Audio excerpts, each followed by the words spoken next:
Olá, eu sou Valdir Liberato, membro do Grupo de Direito Comparado da URGS. Venho aqui apresentar um projeto de pesquisa, resumidamente em 5 minutos, sobre a aplicabilidade dos direitos de personalidade a pessoas escravizadas, comparando o direito brasileiro e norte-americano. Essa pesquisa foi orientada pela professora Lisiane Wood. O objeto de estudo é o caso da New vs Harvard Board of Overseers, que trouxe à luz os questionamentos sobre a aplicabilidade da proteção de direitos de imagem de pessoas escravizadas. Se trata de um litígio sobre daguerreotipos retirados em 1850 de escravos na Carolina do Sul, retratando Ranch e Delilah. Esses são os registros fotográficos mais antigos que têm de escravos norte-americanos, e foram retirados a fim de provar a inferioridade dos negros em estudos eugenistas feitos pela universidade. Atualmente, ainda fazem parte do acervo de Harvard, sendo acesso a eles restrito e a utilização autorizada apenas mediante pagamento de licensing fees. A autora do processo afirma ser descendente dos retratados, pedindo ao juiz a restituição das fotos e a compensação pelos danos. A argumentação do autor é vasta, mas seus principais pontos são que a utilização das imagens de Ranch Delilah pela universidade é um infringimento de seus direitos de imagem e que a posse das fotos pela ré decorre da perpetuação dos core elements of slavery. A tese é que, em decorrência das amarras da escravidão, da ausência de direito de propriedade e herança, da ausência de capacidade contratual e processual, Harvard obteve os daguerreotipos, e por ainda tê-los, nega a descendência de Lanier e nega que a ausência de consentimento aos retratados é um defeito insuperável que torna a posse das fotos ilegal.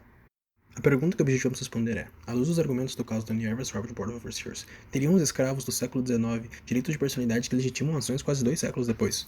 Para responder essa pergunta, é necessário averiguar se os escravos nas fotos eram revestidos de direitos de personalidade, se esses direitos ainda seriam exigíveis não tendo prescrevido ao longo do tempo, e, ainda, se Tamara, como descendente distante, seria a parte legítima para exigir tais direitos.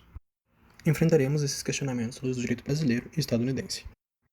Quanto à existência do direito, a dúvida é se os retratados, mais de um século antes da positivação dos direitos de personalidade, podem ser considerados como detentores desses direitos. Não seria isso uma retroatividade da lei e uma afronte à segurança jurídica?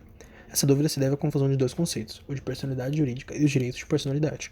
Enquanto a personalidade jurídica é um reconhecimento do Estado de que certo indivíduo é detentor de direitos e capaz de firmar obrigações, se ancorando no direito positivado, os direitos de personalidade têm ancoramento no direito natural, na própria pessoa humana, independente da chancela estatal. De fato, sob o prisma da personalidade jurídica, em 1850 os escravos não possuíam acesso às garantias dos direitos de personalidade como hoje. No direito imperial, detinham personalidade jurídica, mas extremamente limitada, com completa incapacidade. Necessitavam de autorização dos amos para ir a juízo, tomar obrigações e adquirir propriedade. No ordenamento americano, nem essa pífia personalidade possuíam. Mas como o direito de personalidade emana da natureza humana, independentemente do reconhecimento estatal, essas hediondas amarras se tornam relevantes para que se conceda a rente delay do direito de personalidade. Não se trata de uma aplicação retroativa de um direito criado décadas depois, mas sim de um reconhecimento tardio dos direitos que o rente delay já tinham, mas que foram ignorados. Certo, os retratados possuíam direito de personalidade, mas não teriam esses direitos prescrevidos? Na jurisprudência brasileira, se tem os direitos de personalidade como imprescritíveis, podendo prescrever apenas o direito de ação por dano moral, que tem natureza pecuniária. Significa que, por um lado, não se pode exigir em juízo indenização por afrontos cometidos a rente séculos atrás, como danos morais em virtude da maneira como era tratado por seus amos, pois o direito de ação desses fatos prescreveu. Mas o direito de personalidade em si persiste, havendo direito de ação em decorrência de lesões recentes aos direitos de personalidade, como o uso indevido da imagem por Harvard ainda em 2019, quando se iniciou o processo. Já no direito americano, o right of publicity, similar ao direito de imagem, é uma criação doutrinária surgida nos anos 50 para inibir o uso indevido de imagens de celebridades para fins publicitários. Esse direito é visto como direito de propriedade e, portanto, transmissível, mas não indeterminavelmente, sob o pressuposto de que os rights of publicity incentivam a criação de valor por meio do cultivo da própria imagem para promover a criação de novas figuras ilustres. Os direitos sobre a própria imagem têm regimento similar à propriedade intelectual, se extinguindo após 85 anos da morte do detentor originário. Nesses moldes, os rights of publicity de Ranch Delilah já teriam se extinguido.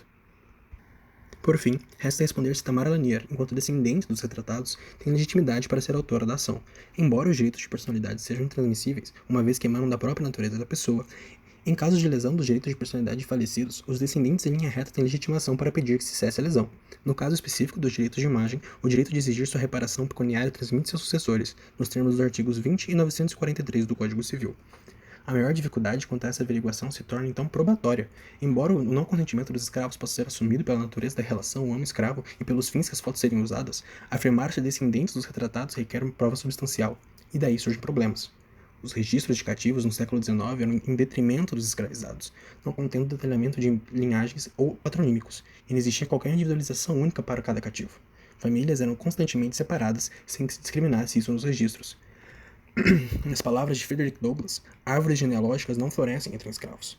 Existiam dezenas de escravizados chamados Ranch na Carolina do Sul em 1850, sendo a afirmação da autora de que aquele em específico é seu antepassado baseada na história oral passada por gerações, o que dificilmente alcança os estándares de prova do processo civil. Essas questões, todavia, escapam do escopo dessa pesquisa, focada na aplicabilidade hipotética inspirada pelo caso, tomando os fatos narrados como verdadeiros.